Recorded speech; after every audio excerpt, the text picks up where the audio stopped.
It's another edition of Inside the Cage here on bjpenn.com, and it's like week of the flyweights here.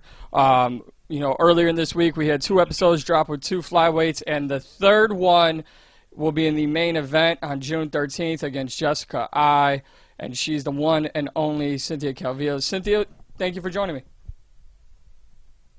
Hey, what's up? What's up, guys? So, getting into it right away, this is it's redundant, and for me as a host, it's annoying, but I have to ask because we are in a worldwide pandemic. Instead of asking you, the lame, like, how are you getting through the pandemic, what have been some of the things and adjustments you've made through your training? I heard you talk earlier about doing a lot of solo work, but what have been some of the adjustments you made training during this pandemic with gyms being shut down and everything else around us? I think, more so just setting up a routine and schedule. I think that was probably the hardest part for a lot of people to do, because we're just constantly, especially if we have a routine, like, or, having someone that will have, like, obligations and stuff, and, like, people to hold you accountable, because you have, like, meetings or you have certain appointments and stuff like that you have to make when you are training, when the world was, like, open. And now it's just, like, having more of a, it's harder to have more of a discipline, because you have to put yourself you have to hold it upon yourself to, okay, you got to get up and you got to make sure you put in some work. You got to stay active, At the end of the day, it's like, this is my job.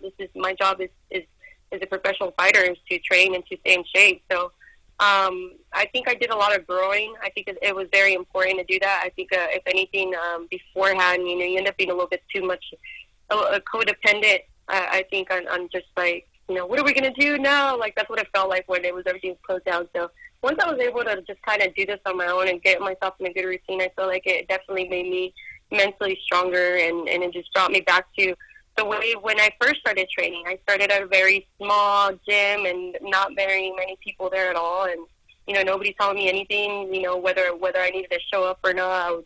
I would just do it on my own. I would wake up super early, go train, then go to work, and then go train again.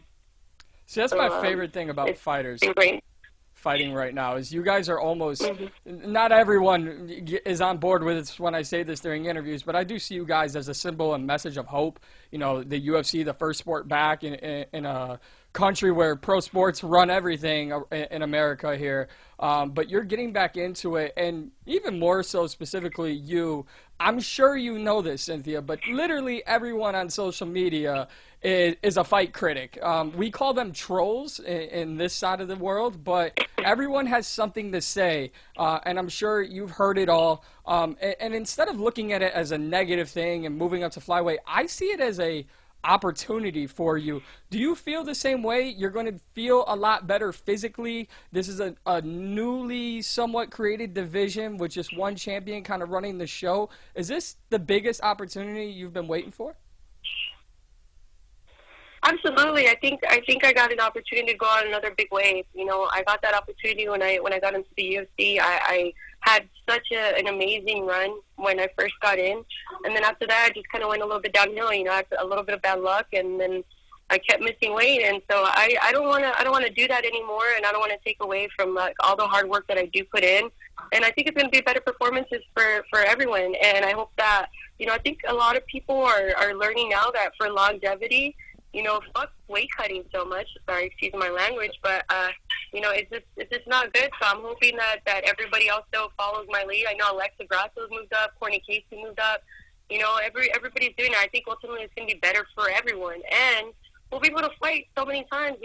Dana promised us all, like, 4 fights this year, and we want to continue to be able to fight like that. And so I think it's going to be a great thing. I'm super excited. I'm super excited for this opportunity, a new chapter. Moving back home, a new team, and I'm ready, dude. I just new motivation, especially going through this, like, right now, this pandemic, man. And it's just, man, it's amazing. I feel like we're making history right now. You absolutely are, and no apologies needed on the unfiltered language. This is an unfiltered podcast, so please feel free to say whatever you feel, however you feel. With all that being said, my second part to that question is, how do you ignore it all?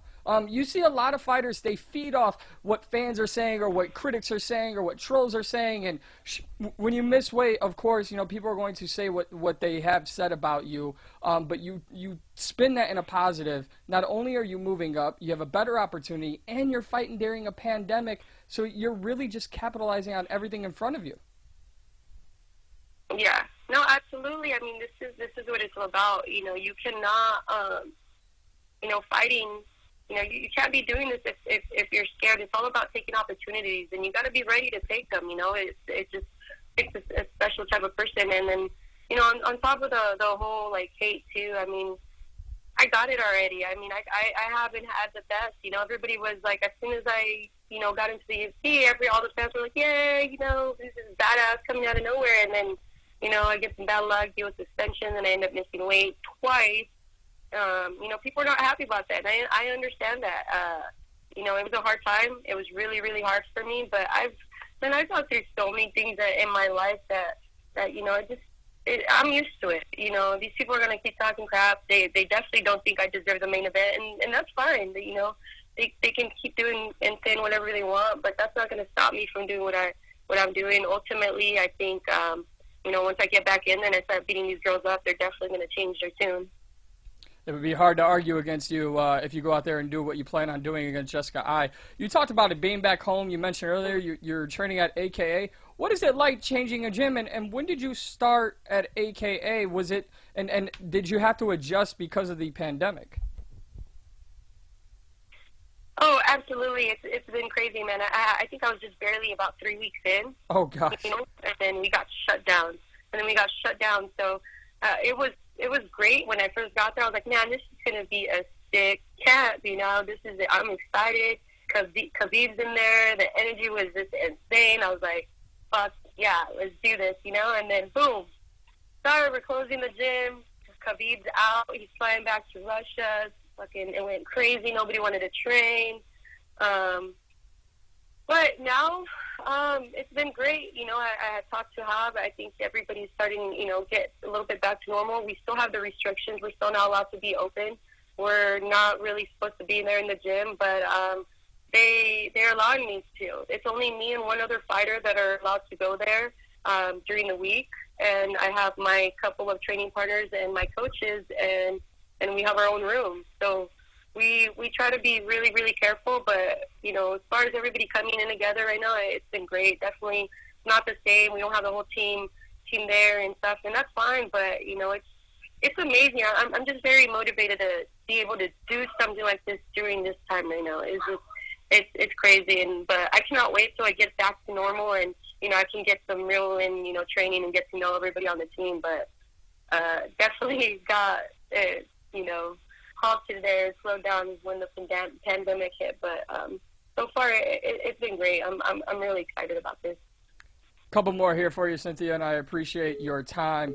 I actually had, before this fight was announced, I had a conversation with Jessica Eye, and she talked about getting back, you know, to the flyweight title picture, and she said, you know, despite what anyone says and the knockout, like, she's going to write her story the way she wants to write it. And I would be ignorant to be here talking to you and hear everything you've said over, you know, the whole time of this interview and your last interview.